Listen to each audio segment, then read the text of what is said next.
तो जी हाँ दोस्तों, आज हम बात कर रहे हैं हुमायूं के विषय में। तो हुमायूं का इतिहास देखना बिल्कुल न भूलें, क्योंकि हुमायूं एक ऐसा शासक था जो कि मुस्लिम वर्ग में लोगों की भलाई और लोगों के लिए सराहनीय कार्य किए।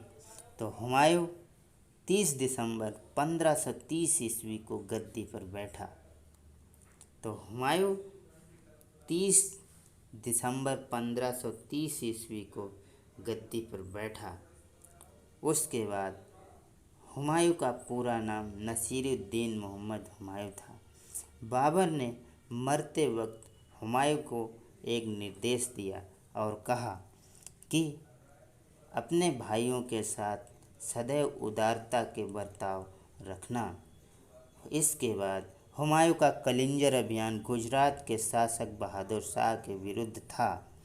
दौराह का युद्ध हुमायूं ने 1532 ईस्वी में लड़ा, जो कि महमूद लोदी के विरुद्ध था।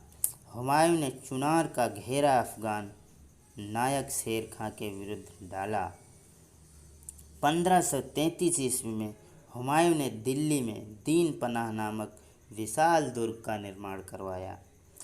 इस दुर्ग का निर्माण मित्र एवं शत्रु को प्रभावित करने के लिए करवाया गया था।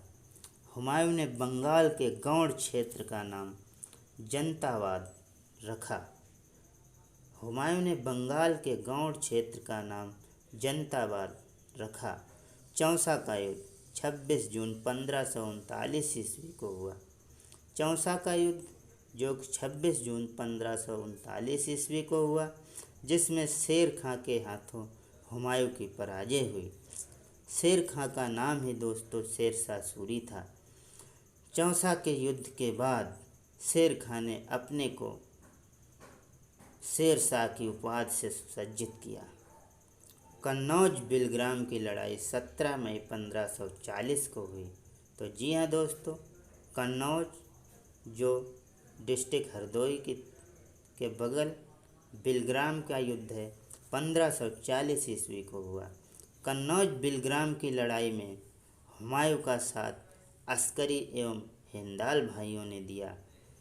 कन्नौज बिलग्राम में पराजय होने के बाद हुमायूं यूपी छोड़ के सिंध प्रांत चला गया।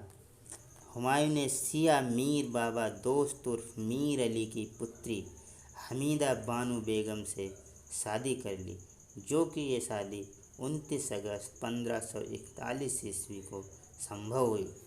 हुमायूं ने लाहौर पर 1555 ईस्वी में कब्जा किया, जो कि इस समय पाकिस्तान में है। मच्छीवाड़ा का युद्ध हुमायूं एवं अफ़गानों के बीच मई 1555 में हुआ। मच्छीवाड़ा का युद्ध हुमायूं एवं अफ़गानों के बीच मई 1555 ईस्वी में हुआ। जून 1555 ईस्वी में सरहिंद का युद्ध अफ़गान सुल्तान सिकंदर सूर एवं बैरम खां के बीच हुआ था। इसके बाद हुमायूं दोबारा दिल्ली की गद्दी पर 23 जुलाई 1555 ईस्वी को बैठा। इसके बाद हुमायूं दिल्ली की गद्दी पर 23 जुलाई 1555 ईस्वी को बैठा। हुमायूं का पुस्तकालय का नाम शेर मंडल था। एक हुमायूं ने पुस्तकालय बनाया जिसका नाम उसने शेर मंडल रखा था। हुमायूं ज्योतिष में विश्वास रखता था। सोमवार को वह सफ़ेद कपड़े, शनिवार को काले एवं रविवार को पीले वस्त्र धारण करता था। दिल्ली में हुमायूं ने मदरसा-ए-बेगम विद्यालय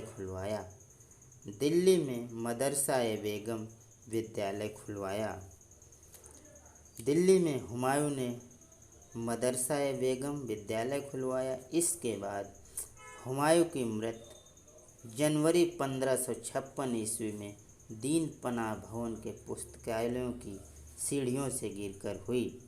लेन पुल में हुमायूं के बारे में कहा गया है, हुमायूं जीवन भर लड़खड़ाता रहा, अंत में बेचारा लड़खड़ाते हुए ही अपनी जीवन लीला समाप्त की।